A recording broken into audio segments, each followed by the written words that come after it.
कि जब माल यहाँ से एक्सपोर्टर्स का विदेशी धरती पर लैंड करता है और वहाँ रिजेक्ट हो जाता है तो दोहरी मार पड़ती है। एक कंट्री की जो क्रेडिबिलिटी है वो डाउन जाती है, एक्सपोर्टर को नुकसान होता है, प्राइस जब डाउन जाते हैं तो फार्मर्स को नुकसान होता है। इसको आप किस नज़र से देखते हैं? Thank you. सबसे पहले तो हमें ये समझना चाहिए कि पेस्टिसाइड आता कहाँ से है। पेस्टिसाइड मिनिस्ट्री ऑफ एग्रीकल्चर की जो central insecticide board and registration committee है वो परमिट करती है, वो एक रजिस्ट्रेशन सर्टिफिकेट इशू करती है किसी कंपनी के लिए किसी पेस्टिसाइड को कमर्शियल यूज़ करने के लिए।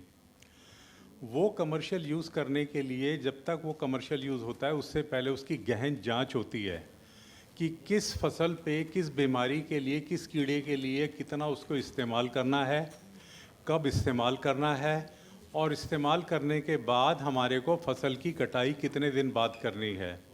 जो फसल की कटाई है वो होती है एक तरह से प्री हार्वेस्ट इंटरवल या वेटिंग पीरियड इसको बोलते हैं।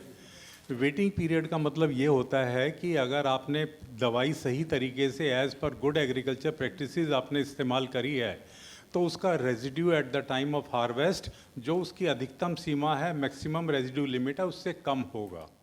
तो ये एक फार्मर्स को एजुकेट करना है। ये तो हो गई हमारी गुड एग्रीकल्चर प्रैक्टिसेस की बात।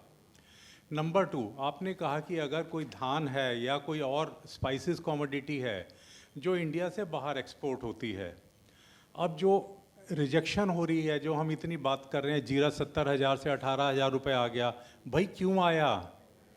किसी ने कोई जांच करी उस जीरे की, उसमें क्या इशू था, कौन सा पेस्टिसाइड था, उसकी हमारी कितनी एमआरएल है, इंपोर्टिंग कंट्री की कितनी एमआरएल है?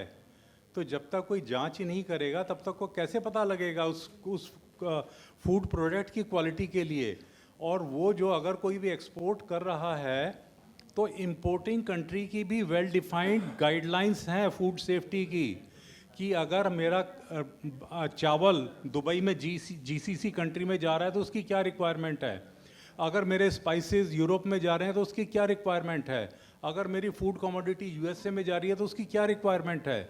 तो ये तो एक्सपोर्टर को देखना पड़ेगा, इंश्योर करना पड़ेगा कि कौन सी कमोडिटी किस कंट्री में भेज रहा है और वहाँ की रिक्वायरमेंट फुलफिल कर रहा है या नहीं कर रहा है। तो ये जांच करनी बहुत ज़रूरी है, रिक्वायरमेंट ऑफ द कंट्री।